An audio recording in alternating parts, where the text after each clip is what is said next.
Microsoft has been running a Power BI competition for the past 4 weeks. The winner of every single week gets to go out for free to their Microsoft Fabric conference, which is at the end of March. The way that competition works is they give you a theme every single week, and you have to go hunt and gather your own data, produce some insights, and the person with the best dashboard under their rules wins for that week. Really interested in this competition, but I haven't entered up to this point because you have to go find your own data.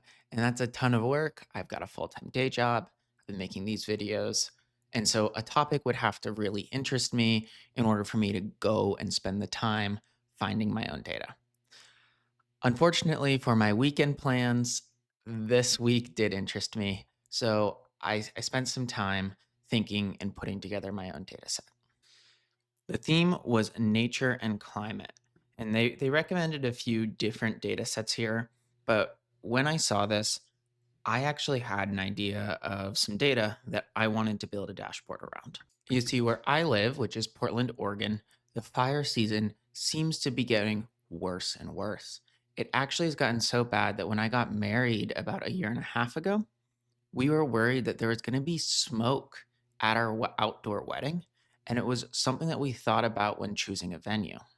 So I knew I wanted to create a dashboard that revolved around wildfires. Luckily for me and my future dashboard, the National Interagency Coordination Center puts together annual reports on wildfires. However, what I thought was going to be a slam dunk project where I took large wildfires and compared them to precipitation turned into a big deal, which is why I'm in a different outfit with a haircut. It's because this ended up taking me 2 days and not just the one day that I thought it would. So I stuck with the fire data, but I ended up drilling into something more specific. And I want to walk you guys through how I went and how I built a story around data. It's not going to be super technical, but I think it's kind of valuable to see how to take a big, broad data subject and move it into something small and narrow that you can pull specific insights out of.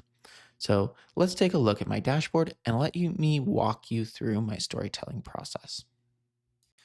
Okay, so here's my dashboard, and it's not quite done yet. I still need to put some visual touches on it and then also go through and make it accessible, which, by the way, is going to be coming up in my next videos. So if you're interested in that, please watch those videos. Please subscribe to the channel. But anyway, going back to this.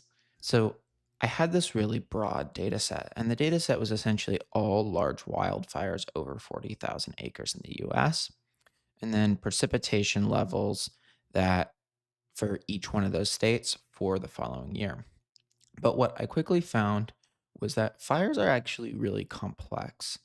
Um, it's not just, oh, it hasn't rained in a really long time. Fire risk is high. You have humidity coming into play. You have wind coming into play. Sure, dryness is a big deal, but the majority of wildfires are actually caused by lightning strikes. And so, really, what you're looking for is dryness plus the conditions that make lightning. So, once I kind of figured that out after looking at the data, I knew that I had to kind of drill in from lightning into a much more narrower subject. So, in this case, one specific fire and look at the cause of that specific fire.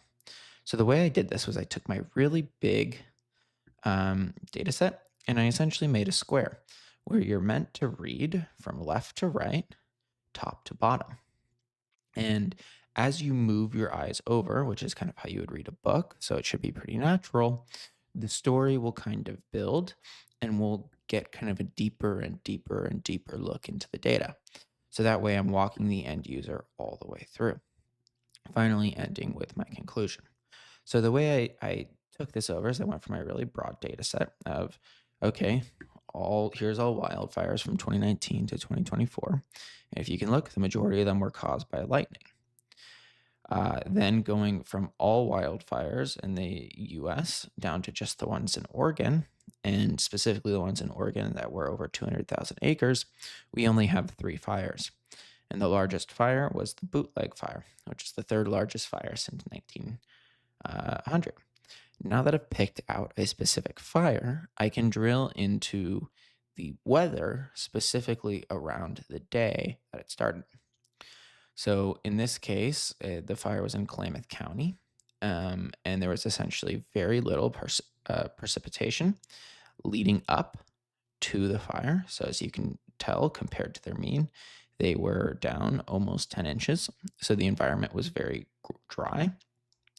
And then if we look at the specific day, there was incredibly low humidity, which is what this area under this line is, the humidity percentage.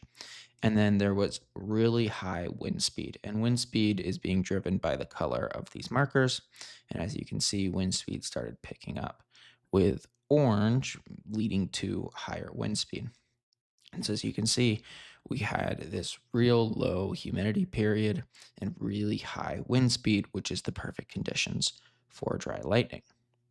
So, in conclusion, right, you can see that extreme weather can lead to drought and then low humidity and high winds, which then increase the risk of wildfires caused by dry lightning. But as you can see here, I moved from broad to narrow to finally my conclusion.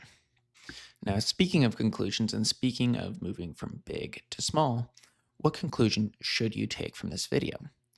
Well, the one that I'd like you to take is that when you're designing a dashboard, you need to focus in on one specific thing that you want your end users to understand or be able to get from the dashboard.